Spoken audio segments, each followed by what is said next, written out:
Bueno, en este capítulo, que es de corriente y resistencia, es la unidad 6 del curso. Y pues bueno, a partir de ahora vamos a empezar a hablar de cargas en movimiento, ya que solo habíamos hablado de electrostática, es decir, como si tomáramos una foto y viéramos las cargas en donde se encuentran. Pero bueno, sabemos que en la realidad no es así, y a partir de ahora tenemos que entender algunos otros conceptos. Primero de ellos es la corriente eléctrica, que la corriente, eh, que la vamos a denominar I, se define como diferencial de carga que pasa sobre una unidad de tiempo. Esto es algo así como la velocidad a la que se mueven las cargas, ¿no?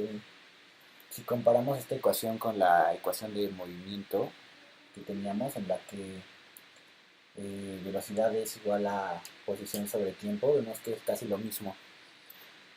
Y bueno, estas cargas se van a mover en un circuito eléctrico generando una corriente.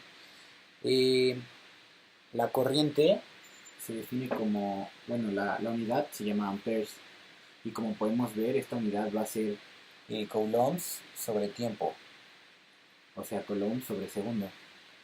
Y bueno, sabemos que la carga que está en el inicio de un circuito, por la conservación de la materia y la energía, la misma carga que está al principio tiene que llegar al final.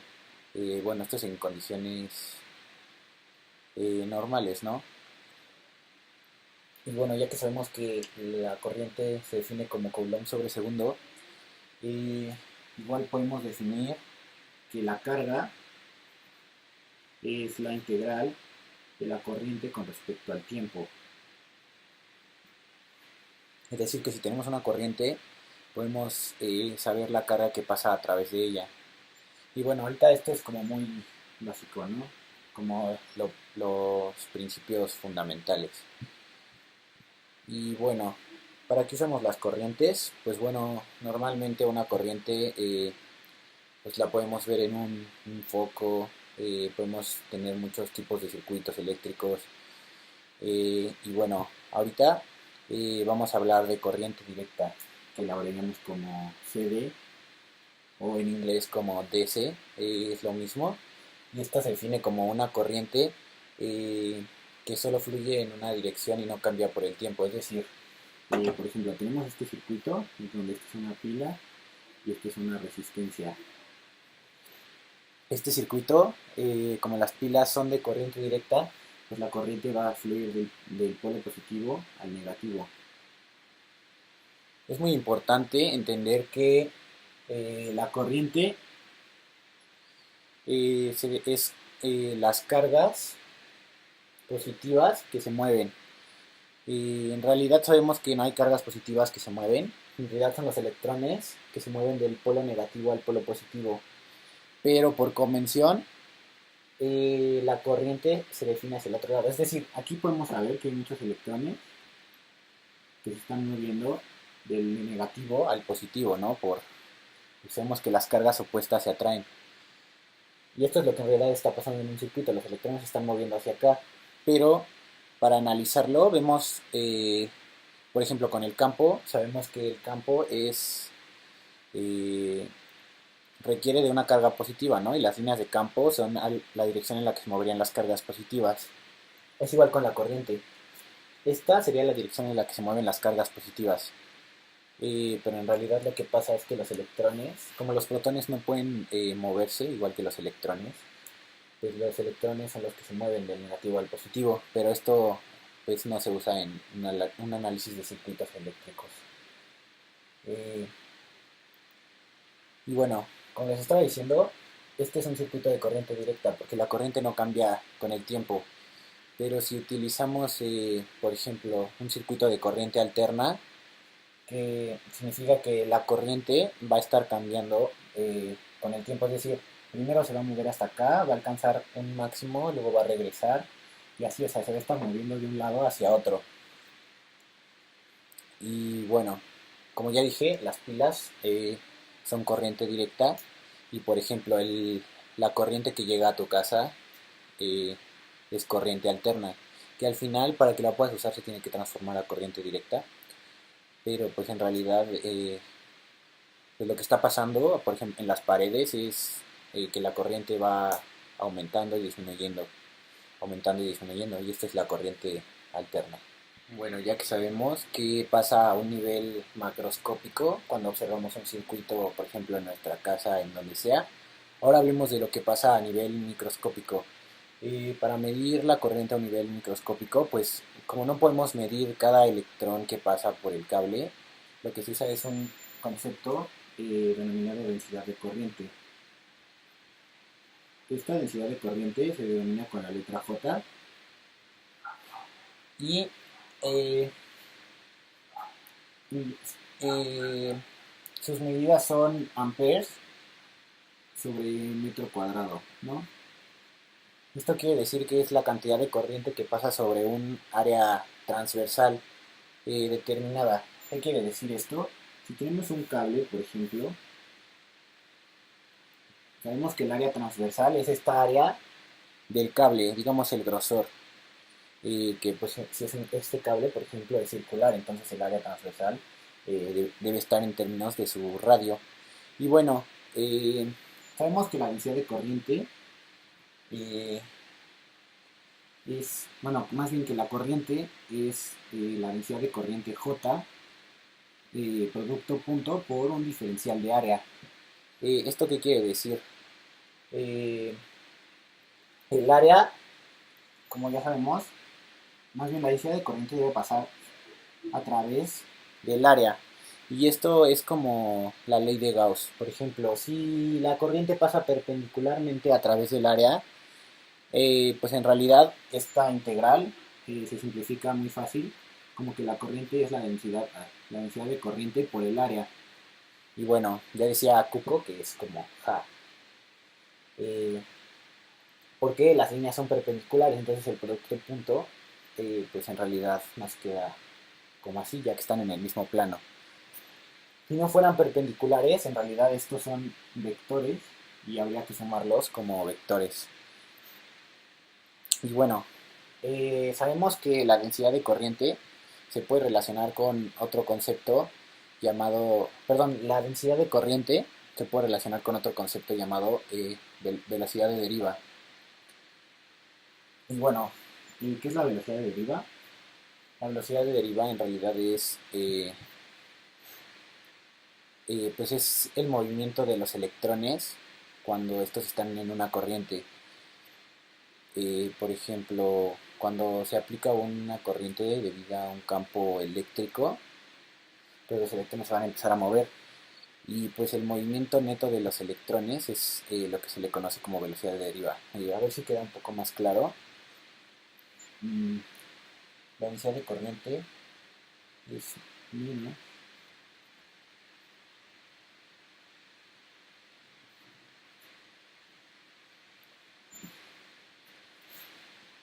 donde esta n significa el número de electrones por la velocidad de deriva, es decir, relacionamos como la velocidad de deriva de los electrones por el número de electrones que hay, eso es lo que nos da una densidad de corriente. Es decir, lo único que pasa es, por ejemplo, tienes un cable y si pudieras ver cada uno de estos electrones, pues multiplicas el número de electrones que hay por su velocidad de deriva y eso nos da la densidad de corriente, que en realidad pues la densidad de corriente lo único que nos está diciendo es pues la cantidad de corriente que pasa en un área. Es decir, mientras más electrones haya pasando, habrá una mayor densidad de corriente. De igual modo, si la velocidad de estos electrones es muy grande, también aumentará la densidad de corriente. Bueno, ya que tenemos los conceptos básicos de circuitos y de corriente, ahora hablemos de la resistencia y la resistividad. Bueno, la resistencia es un objeto, cuánta corriente deja pasar debido a una diferencia de potencial. Es decir, aquí tenemos un potencial de 12 volts y aquí uno de 0. Por lo que ya aprendimos, sabemos que la corriente va a ir del mayor potencial al menor potencial. Entonces, al haber una corriente hacia acá, este objeto, que es una resistencia, ¿cuánta corriente te va a dejar pasar por esta diferencia de potencial? Y pues eso lo sabemos debido a esta fórmula que nos dice que la resistencia es el voltaje, la diferencia de potencial entre la corriente. Es decir, si aquí hay una diferencia de potencial de 12 volts y te deja pasar 1 ampere, entonces la resistencia va a ser de 12 entre 1, o sea, de 12 ohms. ¿Pero qué es un ohm? Bueno, un ohm es un volt, como ya podemos ver aquí, es un volt sobre ampere. Y a esto se le conoce con la letra griega omega, y se le llama ohm, eh, pues debido a George Simon Ohm, que fue el que inventó, bueno, no el que inventó, perdón, el que descubrió como esta relación.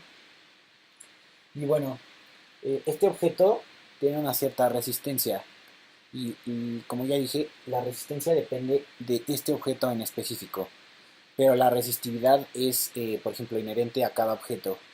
Por ejemplo, este objeto tiene una cierta resistividad y dependiendo de la forma en la que se hizo, pues es su resistencia. O sea, si este objeto fuera más grande, por ejemplo, debido a su resistividad interna, su resistencia aumentaría. Por ejemplo, si este objeto fuera más grande,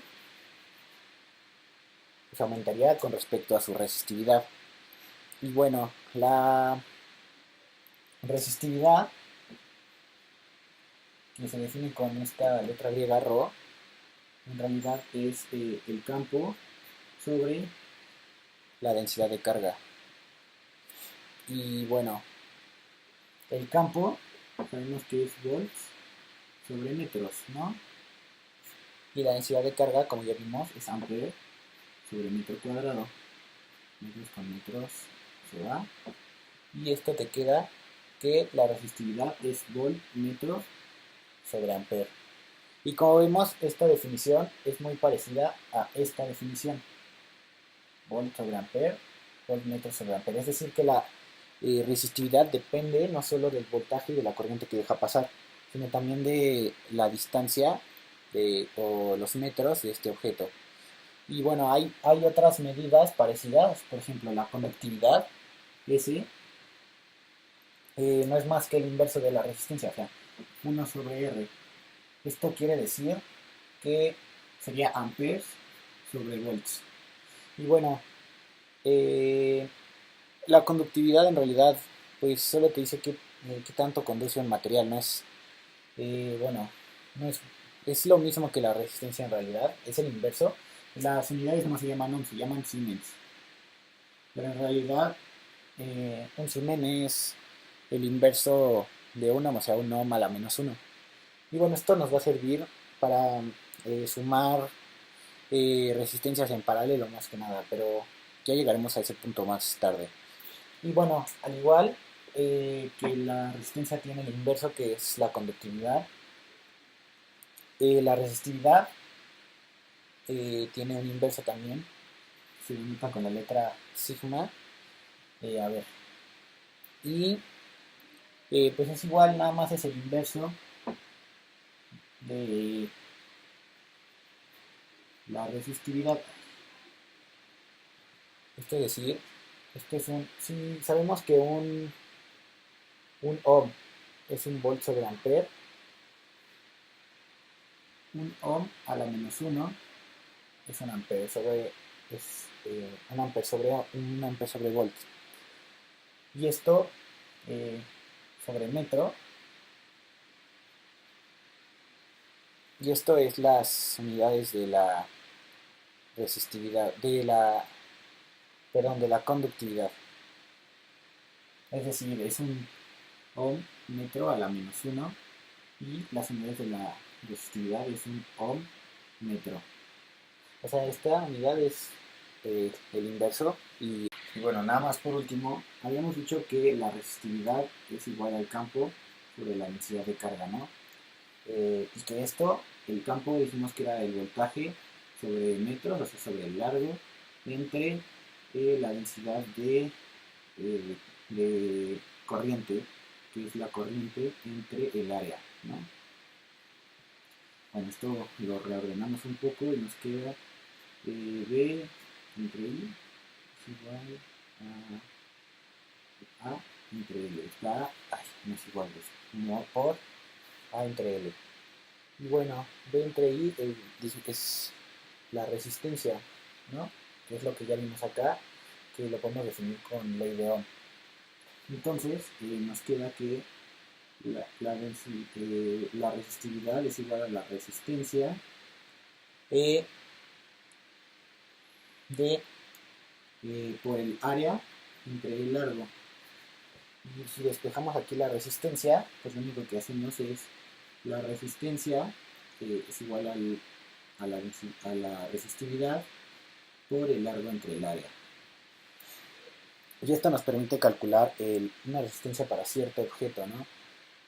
Solo necesitamos conocer su resistividad, que eso depende del material con el que lo hagas, y el largo y esta área, que es el área transversal del objeto, es decir, con el ejemplo del cable que ya habíamos visto, mientras más grande sea su área transversal, o sea, mientras más ancho sea el cable, podemos ver que su resistencia va a bajar, pero mientras más largo sea, va a tener más resistencia. Esto es importante para conceptos futuros de cómo se transmite la corriente eléctrica en largas distancias. Y pues es muy importante porque mientras más lejos tengas que llevar tu corriente, pues más resistencia va a haber. O sea que va a ser más difícil y vas a perder potencia. Pero bueno, esto lo veremos con más detalle más adelante. Bueno, ahora debemos aplicar todo lo que ya sabemos. Voy a volver a dibujar el circuito que tenía anteriormente. Y vamos a ponerle que esta fuente es de 12 volts. Ya sabemos que la parte grande de la pila es la parte positiva y la parte pequeña es la parte negativa, pero de todas formas la voy a dibujar aquí. Y bueno, esta resistencia R. Y bueno, aquí vamos a entender qué es la fuerza electromotriz y la ley de Ohm. La fuerza electromotriz no es nada más, es solo la diferencia de potencial que existe en esta batería, por ejemplo, que es delta V, que es igual a 12 volts. Esta diferencia de potencial en realidad pues tiene que tener una referencia que es la Tierra, que en realidad es que ahí hay 0 volts. Entonces, si esta batería es de 12 y está aquí, y aquí decimos que hay 0 volts, y en esta parte hay 12 volts, pues voy a dibujar aquí 12 volts, y esta que va a ser nuestra Tierra tiene 0 volts. Entonces, en realidad, nuestra diferencia de voltaje es de 12 volts. Y esto es muy útil para analizar distintos tipos, bueno, circuitos más complejos y para entender, pues, por qué hay 12 volts. Y, por ejemplo, si yo dibujara otra fuente acá y le pongo 7 volts, pues en realidad estos 7 volts significa que aquí hay 7 volts más que acá que hay 12 volts. O sea, en realidad habría 19 volts con respecto a Tierra, que la Tierra es esta parte de aquí que dijimos que era 0. ¿Por qué? Porque va ganando pues potencial. Y por ejemplo, ahorita, bueno, no vamos a meter dos baterías, pero este es el concepto de la caída de potencial. Y bueno, dijimos que estos 12 volts en realidad son la fuerza electromotriz, que pues no es nada más que la diferencia de potencial aquí. O sea, esto se le puede conectar como voltaje FEM, que de la fuerza electromotriz, y es 12 volts. Y bueno, dijimos que había una caída de potencial, entonces vamos a ver más tarde que en el siguiente capítulo, que por ley de voltajes de Kirchhoff, pues la suma de todos los voltajes tiene que dar 0. Y bueno, esto significa que estos 12 volts van a tener que caer, o sea, aquí hay 0, ganas 12 volts, y luego aquí tienes que perder otros 12 volts para volver a llegar aquí al 0. Entonces significa que la resistencia tiene 12 volts. Y como ya habíamos visto, la resistencia es el voltaje entre la corriente. Entonces, en realidad el voltaje es la corriente por la resistencia. Esto sale nada más del despeje de resistencia es igual a voltaje entre corriente. Y bueno, esto en realidad se le conoce como ley de Ohm. ya que nos puede relacionar las corrientes y los voltajes que hay en el circuito. Es decir, si esta resistencia yo digo que vale, no sé, 24 ohms, eh, pues en realidad ya sabemos que aquí hay un voltaje de 12, ¿no? Entonces 12 es igual a I por 24. Y podemos calcular fácilmente la resistencia despejando, sabiendo que la resistencia es 0.5 amperes. ¿Por qué? Debido a esta resistencia y a este voltaje de aquí. Como ya habíamos visto, la resistencia en realidad es pues la capacidad que tiene este objeto de dejar pasar corriente. Entonces estos 12 volts están fijos aquí, pero la corriente que pase depende de este objeto y de qué tan fácil sea para que pase una corriente. Y bueno, este es un circuito muy simple. Aquí explicamos lo que es la caída de potencial, que pues es como si tuvieras una escalera, ¿no? Aquí subes hasta 12 volts, y aquí bajas otros 12 volts hasta llegar a cero. Y bueno, eh, para circuitos más complicados, ¿qué es lo que vamos a hacer? Bueno, más complicados, no tan complicados, solo un poco más complicados. Y esto nos lleva a las resistencias en serie y en paralelo. Y bueno, solo un dato curioso, que pues en realidad una corriente como del grado de 1 miliampere, por ejemplo, 100 miliamperes, perdón, que te lleguen al corazón, pues puede ser mortal, puede ser peligroso. Pero como ya dije, en realidad la corriente depende de la resistencia. Entonces, ¿qué tanta corriente podemos, eh, cómo se dice, eh, soportar? Entonces, bueno, la resistencia del cuerpo, que se mide desde la yema de los dedos, pasa a través de todo el brazo hasta la otra yema, va desde 500 kiloohms hasta 2 megaohms. Es decir, kilo es 1 por 10 a la 3, mega es por 10 a la 6. Es decir, que la resistencia del cuerpo es entre 500.000 y 2 millones de ohms. O sea que un voltaje como 12 volts, pues no es suficiente para que pase una corriente tan grande, ¿no? Pero también existen muchos factores que pueden eh, alterar esto. Por ejemplo, si la corriente no tiene que atravesar todo el cuerpo, pues obviamente la resistencia disminuye. O si la corriente llega hasta tu torrente sanguíneo, pues la sangre, como tiene mucha salinidad, es muy fácil que conduzca. Entonces, pues bueno, esto nada más era como un dato curioso. Y bueno, ahora pasamos a resistencias en serie. ¿Qué significa que estén en serie? Bueno, volvemos a dibujar nuestro circuito. Aquí hay una resistencia, otra resistencia. Vamos a llamarle R1 y R2.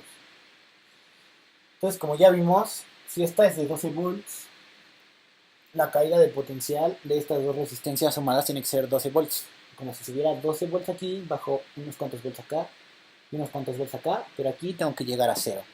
Y uno podría pensar, bueno, aquí hay 6 volts y 6 volts porque pues se divide en mitad y mitad, pero pues esto no depende de la resistencia. Y calcularlo pues no es tan fácil como podría pensarse, ¿no?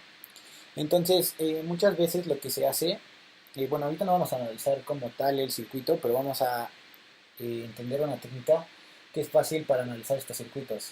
Y como ya dije, esta es una configuración en serie, o sea que este cable es el mismo para estas dos, o sea, no hay, por ejemplo, no hay un cable aquí. Si hubiera un cable aquí ya no estarían en serie. Eh, ¿Por qué? Porque la corriente podría irse para acá o para acá. Entonces, como solo está este cable uniendo estas dos resistencias, la corriente solo puede pasar en este sentido. Y ya habíamos dicho que pues la corriente no se puede perder, o sea que esta corriente es igual en estas dos partes. Siempre que sea en serie la corriente va a ser la misma, ¿no? Entonces, bueno, esta es la corriente I y vamos a tratar de simplificar estas resistencias, ¿no? Bueno, dijimos que el voltaje es igual a la corriente por la resistencia. Entonces, dijimos que este voltaje de aquí más este voltaje de aquí tienen que dar 0, ¿no? O sea, 12 menos este voltaje, vamos a dibujar aquí positivo y negativo. Siempre que la corriente pasa por una resistencia, automáticamente por donde entra se vuelve la parte positiva y la parte negativa por donde sale, igual aquí. Entonces, 12 menos este voltaje, que vamos a llamarle I por R1, que es la resistencia 1, menos I por R2, y esto es 0. Bueno, ahora podemos despejar esto como 12 es igual a I. Como la corriente es la misma, pues hay que factorizarla, R1 más R2. Y bueno, lo único que hacemos es aquí despejar la I, y nos queda que 12, o sea, el voltaje, vamos a ponerle mejor V entre I, es igual a R1 más R2. Pero B entre I, ¿qué era? B entre I era la resistencia. Entonces sabemos que la resistencia equivalente debe ser igual a la suma de las dos resistencias. O sea, si esta valiera 120 y esta valiera 30, pues la resistencia equivalente valdría 150 ohms. Y esto se redibuja como este voltaje de fuerza electromotriz y solo una resistencia como tenemos en este circuito, pero esta ya es la equivalente. Y lo mismo pasa si queremos hacer resistencias en paralelo, solo que esto va a ser un poco diferente. ¿Por qué? Porque si están en paralelo, vamos a dibujar y a definir qué es paralelo, ¿no?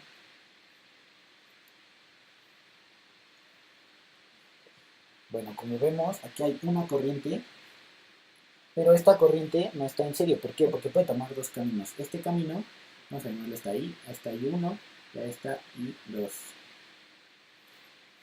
Entonces, puede tomar cualquiera de estos dos caminos. Y al igual que con el voltaje, pues esta corriente no se va a dividir en partes iguales. También depende de la resistencia. Solo que las resistencias sean iguales, pues sí se va a dividir en partes iguales, al igual que el voltaje. Pero bueno, lo que sí comparten estos tres es que tienen el mismo voltaje o potencial. ¿Por qué? Porque acuérdense que dijimos que aquí hay 12 volts. Entonces aquí tenemos 0 volts. Subimos 12 volts. Y aquí, pues ¿qué hacemos? Podemos bajar 12 volts por aquí o 12 volts por acá. Es decir, que todas estas tienen el mismo voltaje. ¿Por qué? Porque están en paralelo. Y en paralelo significa que, por ejemplo, este pedazo de cable y este pedazo de cable, o sea, comparten el mismo. Por ejemplo, vamos a dibujar las terminales positiva y negativa. Es decir, la positiva de las tres está conectada al cable de arriba y la negativa de las tres está conectada al mismo cable de abajo. O sea, las corrientes no son iguales, pero el cable es el mismo. Por lo que el potencial tiene que bajar aquí en todas. Por ejemplo, si aquí tuviéramos más y todas estuvieran en un mismo cable que se prolonga por acá, pues todas tendrían que tener 12 volts arriba y bajar 12 volts. Entonces esto significa que están en paralelo. Y bueno, hacemos lo mismo, ¿no? Eh, Sabemos que la corriente de I, que es la que entra aquí, tiene que ser igual a la corriente I1 más la corriente I2. Y bueno, ¿esto qué significa? I, por ley de Ohm, significa que es el voltaje entre la resistencia. Entonces, este es R1 y este es R2, vemos que I1 es B entre R1 más B entre R2. Y bueno, podemos factorizar el voltaje porque dijimos que es el mismo, entonces nos queda que I es igual al voltaje por 1 sobre R1 más 1 sobre R2. Y este lo podemos dividiendo y nos queda I entre B. Y bueno, este es igual a 1 entre R1 más 1 entre R2. Pero I entre B, ¿qué es? I entre B dijimos que era la conductividad o el inverso de la resistencia. Entonces, si queremos trabajar con conductividad, pues esto sería mucho más fácil, ¿no? Que es lo que dije, solo para eso sirve la conductividad. Pero ahorita, para simplificar y que todo sea más fácil, o que lo entendamos más fácil, pues eh, todo esto lo invertimos, ¿no? Entonces nos queda B entre I es igual a R1, perdón, esto no se puede. Bueno, esto vamos a ponerlo como 1 sobre R equivalente, ¿no? Para que sea más fácil entender y despejar esto. Entonces lo único que vamos a hacer es, como dije, el inverso. Entonces sabemos que la resistencia equivalente es, aquí ya lo invertí, ¿no? Pero pues no se pueden invertir cada uno, entonces sería 1 sobre 1 entre R1 más 1 entre R2. Y bueno, solo como un tip para que sea más fácil hacer esto, que pues bueno, esto en realidad no es muy complicado. Cuando hay dos resistencias nada más, es más, si te aprendes esta fórmula, R1 por R2 entre R1 más R2 es igual a la resistencia equivalente. En realidad no es una fórmula, porque sabemos que si sumamos 1 entre R1 más 1 entre R2, pues para que los denominadores sean iguales, multiplicamos este por este y te queda R2 entre R1 por R2 más R1 por R1 entre R2. Y bueno, el inverso de esto, pues solo lo cambiamos de lado y nos queda esta fórmula de aquí. Pero esto solo funciona, como ya dije, cuando solo hay dos resistencias. Si hubiera más resistencias, pues tenemos que continuar aquí. 1 sobre 1 entre R1 más 1 entre R2, y así, continuar. Y podemos simplificar todas las resistencias en paralelo que tengamos. Bueno, ahora definiremos otro concepto más a esta unidad 6 de corriente y resistencia, que es la potencia. La potencia no es nada más que la energía que genera un circuito cuando está circulando una corriente. La potencia no es más que joules sobre una unidad de tiempo. O sea, joules sobre segundo, esto es un watt. Y bueno, ¿dónde salió esta ecuación o cómo obtenemos esto? Pues bueno, habíamos dicho que una diferencia de voltaje es la energía potencial entre la carga, ¿no? Porque esto era para una carga unitaria, ¿no? La energía potencial entre la carga, esto nos da el potencial. Y bueno, sabemos que la corriente, como ya hemos visto, es un diferencial de carga sobre una unidad de tiempo. Entonces, al despejar dU, nos queda, por ejemplo, dU es igual a el voltaje, vamos a ponerle diferencia de voltaje, por diferencia de carga. Y de aquí despejamos diferencia de carga, y ya habíamos visto también es la corriente por un diferencial de tiempo. Entonces, esto nos queda que la energía potencial es el voltaje por la corriente, vamos a quitar esto, vamos a ponerle voltaje, en una diferencia de tiempo. Entonces, si decimos que la potencia es la energía sobre tiempo, pues esta es la energía, ¿no? Sobre el tiempo. Y este dt se nos va con este dt. Y nos queda esto, que ya no es energía potencial, vamos a llamarle potencia, que es igual a la diferencia de voltaje por la corriente. Y pues bueno, ya que tenemos esta definición, pues podemos combinarla con unas cuantas otras definiciones de ley de Ohm. Por ejemplo, en ley de Ohm sabemos que la corriente es igual al voltaje sobre la resistencia, el voltaje es igual a la corriente por la resistencia. Esta es la misma ecuación despejada. Y lo único que hacemos es sustituir, por ejemplo, corriente. Aquí sustituimos y nos queda que es voltaje por voltaje, voltaje cuadrado entre resistencia. Sustituimos voltaje con este despeje, nos queda aquí voltaje, nos quedaría I cuadrado por R. Entonces todas estas definiciones de potencia es lo mismo. ¿Por qué? Porque el voltaje es I por R, y I por R por I otra vez sería I cuadrado por R, y así. Entonces, bueno, la potencia, ¿para qué nos sirve? Por ejemplo, en nuestra casa nos llegan las facturas eléctricas y estas se miden en kilowatts por hora. Pero bueno, kilowatts por hora, ¿qué es? Si watts es joules sobre segundo, si lo multiplicas por el tiempo otra vez, pues te va a dar joules. O sea, lo único que hacen es darte la energía, pero en otra unidad. Y bueno, es importante, como ya había dicho, eh, por ejemplo, la transferencia de energía de plantas eléctricas hasta tu casa. Pues lo que pasa es que se usa corriente alterna. ¿Y por qué? Bueno, esto viene desde que Thomas Edison este, y Tesla se pelearon por ver cuál era la mejor forma para transferir potencia, ¿no? Y bueno, Edison decía que era la corriente directa, pero bueno, una corriente directa muy pequeña, por ejemplo, ya hemos visto que la resistividad depende del largo del cable. Entonces, si un cable es muy largo, va a tener mucha resistividad. Pero ¿qué es lo que pasa? Que si aquí dan una corriente muy pequeña, pues con esta eh, ecuación de corriente, mientras más pequeña sea la corriente, la resistencia va a ser menor. Entonces, si pasas una corriente muy pequeña, puedes transmitir mucha energía, mucha corriente, pero y sin grandes pérdidas, ¿no?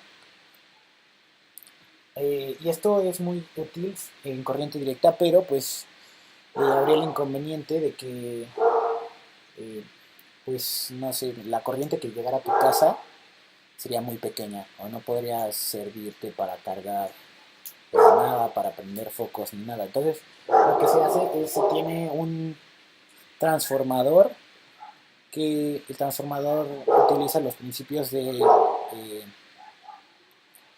este, la inducción electromagnética, que bueno, eso no lo vamos a ver en este capítulo, pero el punto es que un transformador utiliza inductores y esto permite que la potencia, este es un transformador, ¿no? Por ejemplo, es un dibujo muy básico, ¿no? Pero la potencia de esta parte del transformador, que por ejemplo, si aquí tenemos una corriente muy grande, tenemos un voltaje muy pequeño para tener una cierta potencia, de este lado pasa como un voltaje muy por ejemplo, si aquí hay corriente grande y voltaje chico, aquí hay voltaje grande y corriente chica, que es lo que hacen los transformadores. Entonces aquí llega una corriente muy grande y el transformador la pasa a una corriente muy chiquita, pero te utiliza un alto voltaje, ¿no? Un muy, muy alto voltaje para que la corriente sea muy pequeña. Y bueno, tú dirás, bueno, también si hay mucho voltaje, pues la resistencia va a aumentar, bueno, la potencia que se va a perder en las líneas va a ser mayor. Pero en realidad este voltaje, lo que pasa en el transformador es que este voltaje pues no se pierde porque no es el voltaje que hay de una terminal a otra. O sea, acuérdense que el voltaje depende de esta terminal y esta terminal. Y esta es 12, por ejemplo, y este es 0, pues este es el voltaje que hay. Pero en realidad esta corriente que está siendo transferida a un alto voltaje, cuando llegue a esta terminal va a ser transformada otra vez a mucho voltaje y tratamos de perder la menor cantidad de energía posible. Y bueno, nada más lo del transformador depende, como yo dije, de la inducción electromagnética. Se utilizan inductores. El número de vueltas de los inductores pues es lo que te va a dar eh, pues el voltaje, o sea, como la relación entre los voltajes de estas dos partes del transformador. Pero bueno, ese no es un tema que vayamos a ver ahorita. Entonces ahorita solo estamos viendo por qué se utiliza la corriente alterna para transportar energía a largas distancias. Eh, lo malo de la corriente alterna es que, como ya dijimos, es que, por ejemplo, el voltaje va, bueno, la corriente va bien, pues no es constante, ¿no? Va para un lado, va para el otro. Eso te ocasiona un poco más de pérdidas de energía que si esta corriente fuera muy pequeña y fuera corriente directa. Pero pues como ya dijimos, si esta corriente fuera corriente directa, cuando llegara hasta tu hogar, y como no la podrías transformar como a una corriente más grande, eh, pues tendrías el problema de que no podrías cargar muchas cosas o así. Y si utilizaras una corriente más grande, con la cual sí pudieras cargar cosas, se perdería mucha energía en las líneas. Entonces, pues bueno, esto es básicamente los principios de pues, las corrientes de la corriente alterna y por qué se utiliza en nuestros hogares. Y bueno, ¿cómo se transforma de corriente alterna a corriente directa? Pues bueno, eso es también un poco más avanzado, pero se utilizan diodos o puentes de diodos. ¿Qué son los diodos? Pues bueno, los diodos son semiconductores o también se les llama resistores no óhmicos. ¿Qué quiere decir esto? Que para ellos no aplica la ley de Ohm. Es decir, habíamos visto que la ley de Ohm, que ya está aquí, la resistencia es igual al voltaje sobre la corriente. Pero en estos diodos que se dibujan así, esta es la terminal positiva y negativa. Este es un diodo normal, eh, que se hacen normalmente de materiales como silicio o germanio. De aquí se transporta una corriente. Por ejemplo, si la corriente va para acá, el diodo actúa como un cable, o sea, es decir, como si no pasara nada, la corriente pasa aquí tranquilamente. Pero si la corriente va en sentido contrario, este diodo actúa como si aquí este cable estuviera roto y ya no se puede pasar la corriente. Es decir, la corriente solo pasa en un solo sentido. Entonces, ¿esto qué quiere decir? Y por ejemplo, aquí no se cumpliría la ley de Ohm. ¿Por qué? Porque aquí la resistencia es cero y no depende de esta corriente ni del voltaje. Y aquí la resistencia es infinita. Y bueno, entre comillas, ¿no? Porque no hay resistencias infinitas. Pero bueno, ¿esto qué quiere decir? Que la corriente no va a pasar. Nada, nada de corriente va a pasar. Y aquí, pues aquí sí va a haber voltaje, aquí no va a haber voltaje. Entonces, como vemos, la ley de Ohm no aplica para estas resistencias. Y bueno, para entender cómo funciona un diodo se requiere un poco de la mecánica cuántica. Pero bueno, el punto es que el diodo tiene impurezas que permiten que pase la corriente en un sentido, pero que no se regrese. Eh, bueno, esto tampoco es del todo cierto porque los diodos tienen un...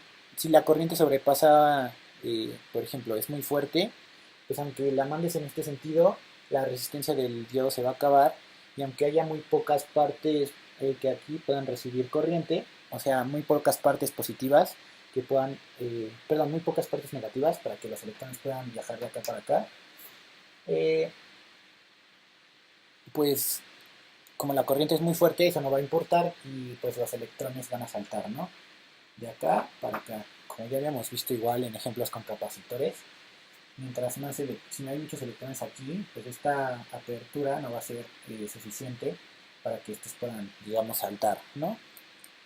Y bueno, estos son, los diodos se utilizan para electrónica y como ya dije, para convertir una corriente alterna en corriente directa. ¿Por qué? Porque ya habíamos visto que la corriente alterna va de un lado hacia el otro. Entonces, los diodos te hacen que solo pueda ir para un lado y no se pueda regresar. Entonces existen arreglos conocidos como puentes de diodos que te permiten que cuando digamos que esta es una función de corriente alterna, ¿no? Esta es la corriente en cero, esta es cuando la corriente vale cero, esta es cuando la corriente llega a su máximo y aquí cuando llega a su mínimo. Pero ¿qué quiere decir? Si este es cero, esta corriente es negativa, esto quiere decir que va hacia el otro lado, es decir, aquí va hacia este lado y cuando llega aquí es cero y después viene hacia este lado. ¿Qué pasa cuando la corriente trata de irse para este lado?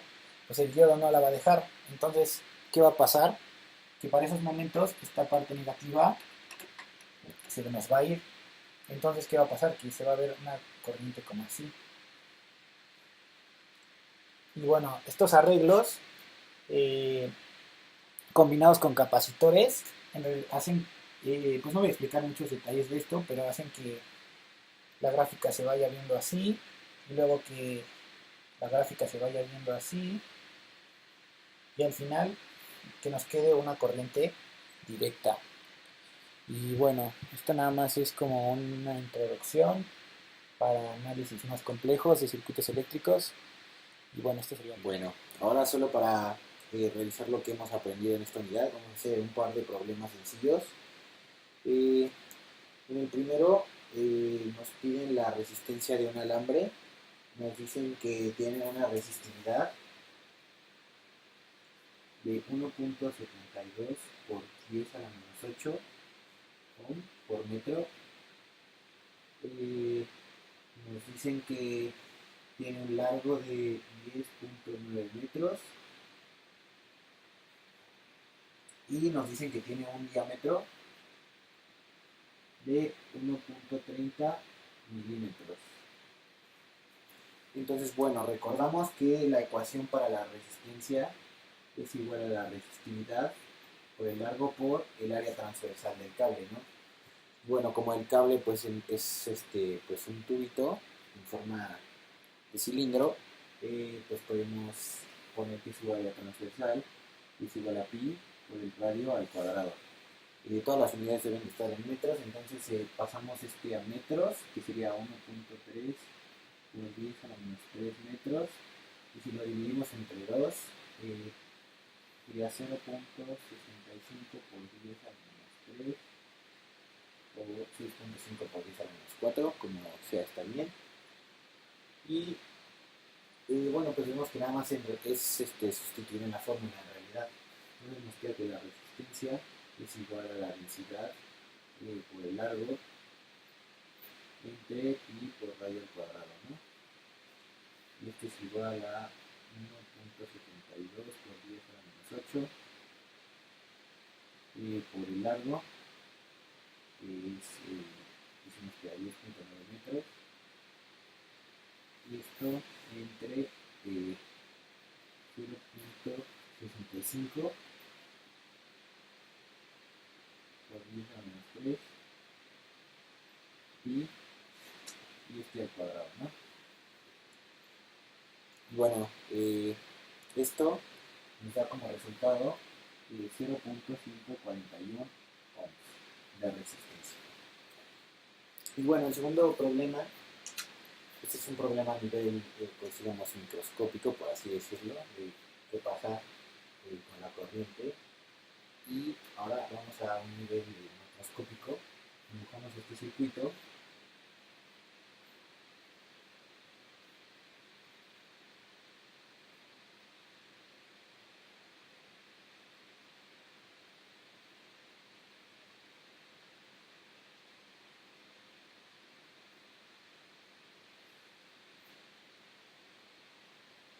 Bueno, lo que nos dice el problema es que calcular la corriente del circuito cuando este cable está abierto y cuando el cable está cerrado. Entonces esta resistencia vale 3, esta 5, esta 3, esta 1. Y tenemos una fuente de 24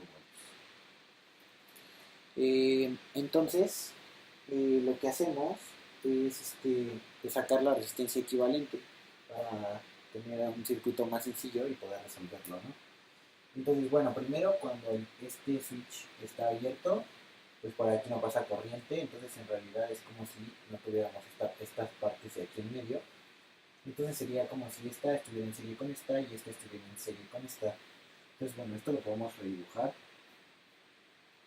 como sabemos que en serie se suman pues en serie, digamos como esta con esta y ya, entonces sería una resistencia de 6 ohms con otra resistencia de 6 ohms. Y bueno, de aquí ya podríamos calcular la corriente porque pues sabemos que están en paralelo y que aquí hay un mismo voltaje. Pues podríamos calcular la corriente que pasa en cada una de estas, que pues como en este caso las resistencias valen lo mismo, sería la mitad. Pero bueno, para practicar un poco más de simplificación de resistencias, pues vamos a simplificarlas. 6 es más fácil con este método. 6 más 6. Esto es igual a 36 entre 12 y esto es igual a 3. Entonces nos queda un circuito. Esta fuente vale 24 volts. Este vale 3 ohms. Y para sacar la corriente que pasa en este circuito, pues lo único que hacemos es ley de Ohm. Nos dice que la corriente es igual al voltaje sobre la resistencia. Y pues esto es 24 sobre 3. Y esto es igual a 8 amperes.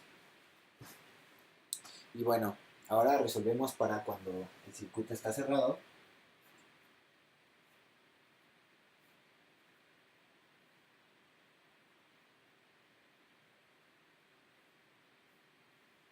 Y bueno, ¿qué podemos ver de aquí? Podemos ver que eh, esta está en paralelo con esta y esta está en paralelo con esta. ¿Por qué? Porque comparten este mismo nodo acá abajo y este mismo nodo acá arriba. Igual estas dos comparten este nodo aquí y este nodo acá abajo. Entonces, pues lo único que es simplificar esta con esta en paralelo y esta con esta en paralelo. Y bueno, eso nos queda como, a ver, si esta vale 5 y esta 3, pues su simplificación nos quedaría 5 por 3 entre 5 más 3, que es igual a 15 entre 8. Entonces nos da una resistencia de 15 octavos de ohm. Y luego, si esta vale 3 y esta 1, pues sería 3 por 1 entre 3 más 1 y esta nos da 3 cuartos. Bueno, ahora podemos volver a dibujar el circuito una vez más y nos quedan dos resistencias en serie, ¿no? Una de 15 octavos y una de 3 cuartos. Bueno, una vez más, por ley de voltajes de Kirchhoff, pues como esto ya está en serie, podríamos resolver para una misma malla, pues sustituyendo con ley de Ohm, con los voltajes, porque voltajes corriente por resistencia, entonces sabemos que aquí sube un voltaje, aquí baja otro y aquí baja otro. Y como la corriente es la misma, podríamos despejar la corriente. Pero pues en este caso vamos a seguir practicando simplificación de resistencias. Y bueno, solo sumamos esta en serie con esta. Y a ver, 15 octavos más 3 cuartos. Multiplicamos esto por 2. Nos queda 15 octavos más 6 octavos. Esto es igual a 21 octavos. Y bueno, ahora solo hacemos una ley de Ohm que nos dice que la corriente, como ya la tenemos aquí, es voltaje entre resistencia. Si la resistencia es 21 octavos, nos queda 24 entre 21 octavos. Y bueno, esto en realidad lo podemos simplificar un poco.